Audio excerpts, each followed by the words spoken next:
Hey, Matt. What's up, Matt? Cole, Big, Cola. I'm actually interviewing my favorite band of all time. I'm not kidding. I can't keep interrupting them, so I'm just going to stop now. But that's what's going on. What's up, Rain? All right, well. No worries. Let me go ahead. Okay, so maybe Jenny will just hop on in a second. We could just talk for your live stream, and then she could hop in. How about We're that? good. I'm interviewing Tsunami right now. It's already begun. Jenny shows up, wonderful. But you and I, this is top tier. You have already made my life. Just so we're clear, okay? Okay. Wait, you want me to record this side? Yeah, whatever. Yeah, sure. Okay, I'll record it just as a backup. Recording in progress. So Sounds good.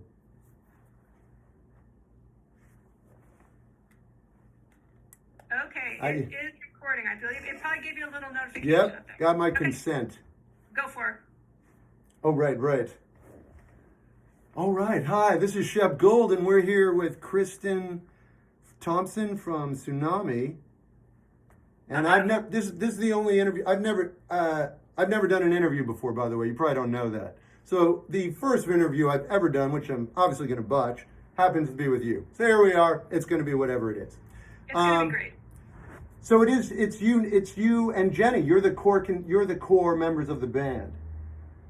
Of TSUNAMI, yes. I mean, the version that's touring now in the year 2025 of our Lord included Jenny Toomey, Kristen Thompson, Franklin Bruno is playing extra guitar.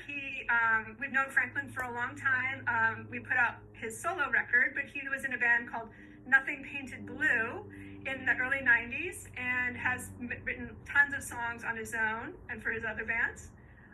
Rob Christensen is playing bass, and he was in the band Eggs, which was on Teen Beat. So we've known Rob from being in the same area of Arlington, Virginia for a long time. And our drummer is Luther Gray, who was TSUNAMI's drummer in the late 90s for our sort of second iteration. Right. Yeah, 96 until present. Yes. That's cool. That's really. I'm not even going to talk about how excited I am to see you guys play. But all right. So, all right. I'm going to ask you. So, all right. Sorry I asked you about that. Who's the main lyricist? Jenny Toomey writes the vast majority of the lyrics. Okay. So, but the sort of tell, if you see us play, is like whoever's singing is usually the person that wrote the song. Stands to reason. So, yeah. Mm-hmm. So Jenny sings most of the time, but we do a lot of harmonies and things like that. So she definitely is the more prodigious songwriter, lyricist. Okay. Yeah, well, this is going to be an interesting question. Well, or whatever. No, that's a weird thing to say. Do you consider yourself a sound hound? And what I mean by that is when you try to express yourself, is the sound that's coming out vital? And is it a particular thing you're looking for? Or are the lyrics more important to you? I might cheat and say it's a mix, right? So I think what's really been interesting about coming back to TSUNAMI stuff after about 30 years. Yeah.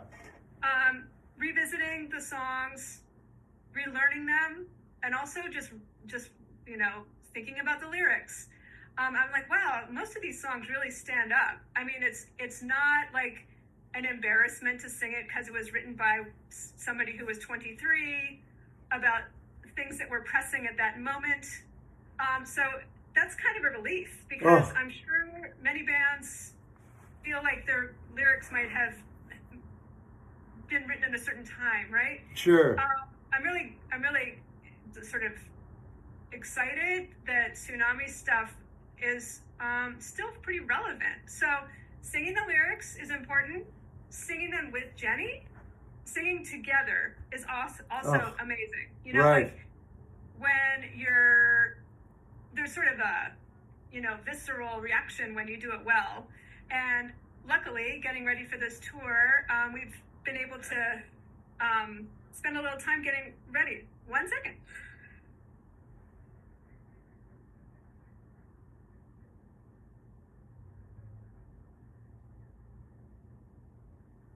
Hey guys, I'm interviewing TSUNAMI. This is Kristen.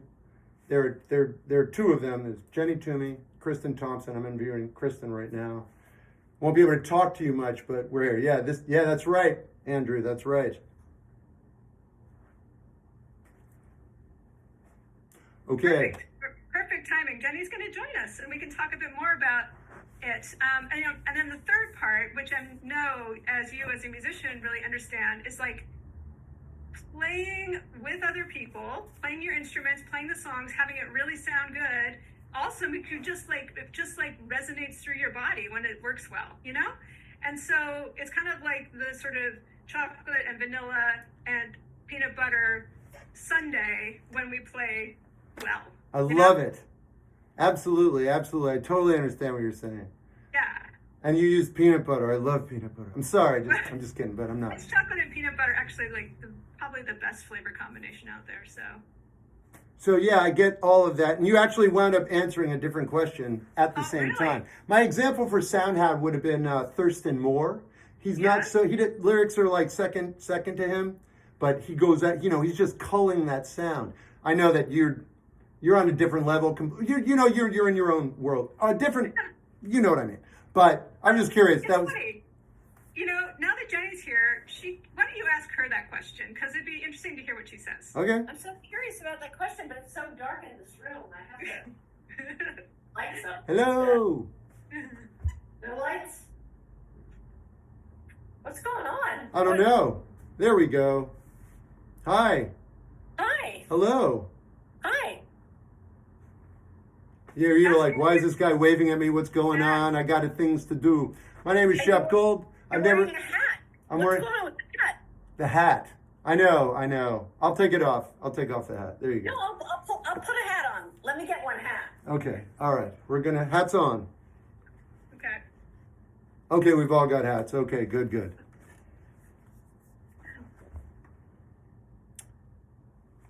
So, what was so the Soundhound. Yes. Yeah, ask Jenny the Soundhound thing because I'm curious about her answer. Hey, she's got a Simple Machines hat on. Oh, wow. All right. Yep. Kristen made this hat, so, if we're going to wear hats, we got to wear a good hat. I love it. Yeah, you should get one of these. I'm going to. I'm sure. No, you have no. Yes, I absolutely will. I will adorn myself with all of your attire, as long as I am There's humanly. So much stuff. It Get is ready. possible. You're going to have patches up and down your arms. I am ready. I am. You think I'm kidding? I'm not, but it sounds funny, so I'm going to continue with the tone. I want to make a tie clip, a tsunami tie clip based on the fact that you're wearing a tie. I will do it. I will wear it proudly. I'll make one, and then I'll show you what I've done. Okay. I'm going to ask you a question. Are you ready? And we'll have a competition of tie clips. You won. You already won. I'll do the best I can, though. No, we're not winning. We can't win yet. You we said have competition. To get the tie clips ready for the competition. Okay. All right. I get it completely. Okay, all right. Question. Right. So, do you consider yourself a sound hound? And what I mean, an example would be, I consider Thurston Moore from Sonic Youth a sound hound. He's culling sound to express himself, and lyrics are secondary. Your lyrics are exemplary. I already asked Kristen, who writes most of the lyrics. She said you're primarily the lyricist. So my question, though, is, do you consider yourself a sound hound as well? Oh, I think it's all part of something for me. Okay. I feel like it's like, imagine a delicious vanilla cake with some poop in it. A poop, I love that, yes. It would taste terrible. Yeah, right? it would be terrible. So you actually can't have just like delicious musical stuff, Right. and then bad lyrics. Right. That's what I hate about so much pop music, right? It's just like, it's like a poop cake. Yeah. It's fluffy, delicious, but No nutrients. maybe, I don't know. I mean, my dog thinks there's nutrients in poop. Oh, I meant the pop cake. The poop pop cake. I was going to say it delivers a lot of sweets, but it doesn't have any nutrients. But yeah, no, poop does have nutrients. And we're on the right subject matter. I'm doing a great job. We talked about poop for 22 minutes. It was fantastic. Okay, moving on. No, so, okay, that makes sense. Is that your final answer? All right. It wasn't really a clear question. No, I guess you're right. Well, did I mention this is the first and only interview I've ever done of any band, and you happen to be my favorite band of all time? Is that true? It is. It's absolutely true. I've been woodshedding in the corner of a room for 20 years. I'm completely a social misfit, all that good stuff. But I'm doing my best, and I thank you for your time, both of you. First of all, thank you. So I'll try to be a better. I haven't looked as good in this interview as I've ever done before, except for when I put this hat on, which I would never have done had you not put your hat on. Well, So, I take a lot of heat for this hat, no pun intended. See what I did there? But I still maintain it just because I do. The person who made it for talking me. about the heat on your head. The heat on my head. I also take a lot of heat from audience members. Are they giving you grief right now on Twitch? No, they're not. No, these guys, I know all these people. Hey guys. Okay. Hey Port, what's up? Kristen and Jenny from Tsunami. Correct. Okay. Okay. Oh, it's interesting. We kind of touched on this. This is, I don't know what kind of question. So this is directed at both of you can answer. I'm going to turn that volume down. Okay. All right, here we go. So do you ever lose yourself when you're playing? Like when you play, you're both musicians.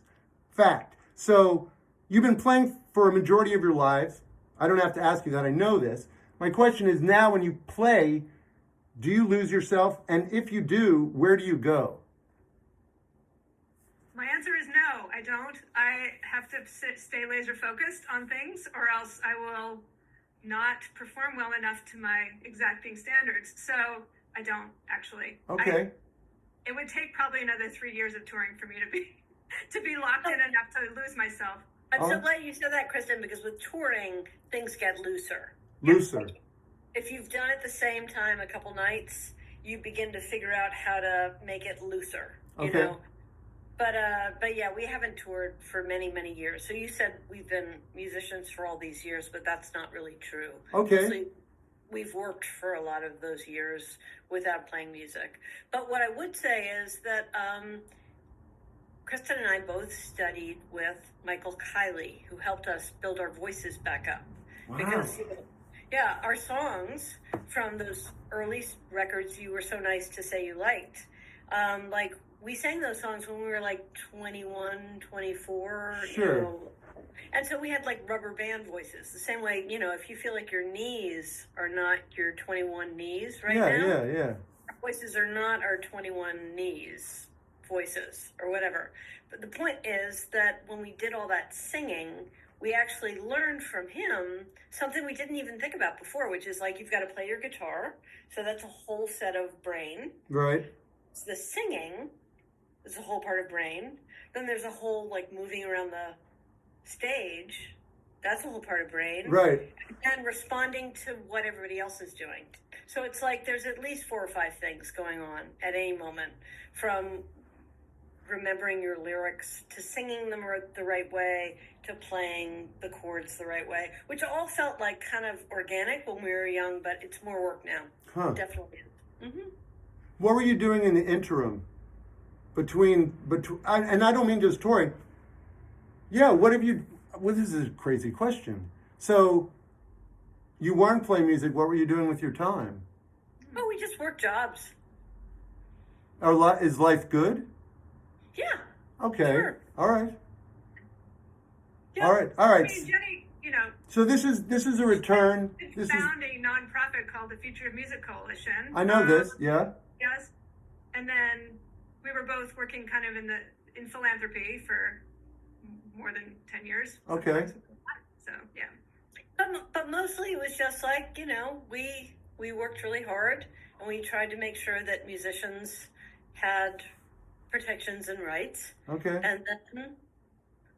And then we've come back and played music. Yeah. You sure have. I've seen clips. Insanely good. Apparently you're coming to Portland. You're coming to the Portland show. Of course I'm coming to the Portland. You're my favorite band of all time.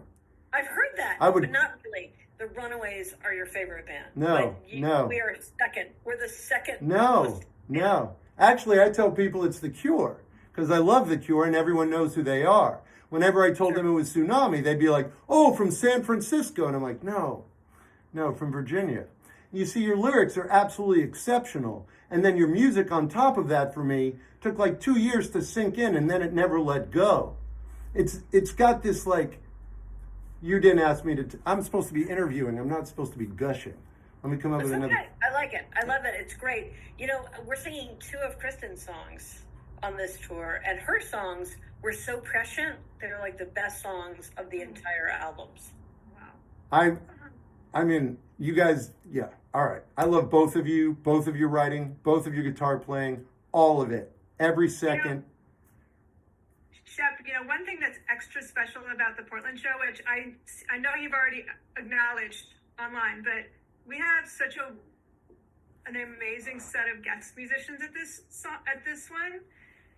People that we've known for a long time, people we've admired, and it's going to be really fun to play with them. And I'll say that our tour mates, Ida, have just done such a great job of like bringing in people from other parts of our musical histories to like play a special song or something like that.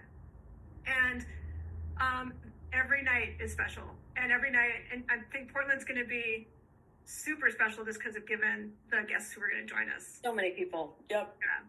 I noticed what you were doing on the East Coast too. All the people you had playing with you were just like, Yeah. top tier, absolutely. And then you have, I saw who's coming. It's all right. Good. Is there any? Yeah. All right. I don't know what else to say, honestly. I have all these wonderful little questions here, but they're all vague. They're not actually wonderful. And I feel like you need people to hear what you just said. Is there anything else you want to say? Because I will be putting this out wherever I can before your guys' show. Okay, no, all right, let's do, are there any contemporary artists that have caught your ear? It's okay if there aren't. Kristen goes to a show like every third night. Oh, Yes, wow. I go to a lot of shows. I go to shows a handful of times a year, probably like a dozen shows a year. Yeah. Maybe more. I'd say 20 shows a year for me. Okay. Kristen is like at a 45 to 55 to 65 level of Wow. show. So live music is a big part of your Yes. lives. Yes, for sure. I like seeing live stuff. I like seeing new bands. Yeah.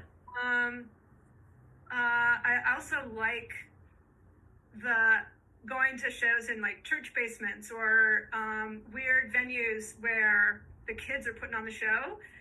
So even if it's like only so music, I'm like, oh, it's so fun to see how this is going, Yes. So I'd say, I mean, these are not unknown bands, but I'd say the Lemon Twigs for me are fantastic.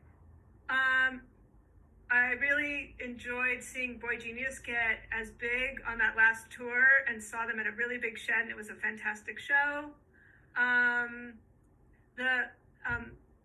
The Mesthetics, which is like a couple of the guys in Fugazi, sort of a very ambitious kind of jazz thing, is really good. I could look at some more, but I think those are three kind of newish bands. No, just phenomenal information. Just keep going to shows, finding local shows. That's like, yes, I understand. That's not what I was expecting. It's so much better. So thank you for Do you like going to shows? Yes, I don't normally, but I started to. Yeah, no, I do. I love going to shows. This is the part of my life. I don't want to talk about me, but I'm reinvigorating, re-engaging with the world, and I'm really looking forward to it. So blah, blah, blah.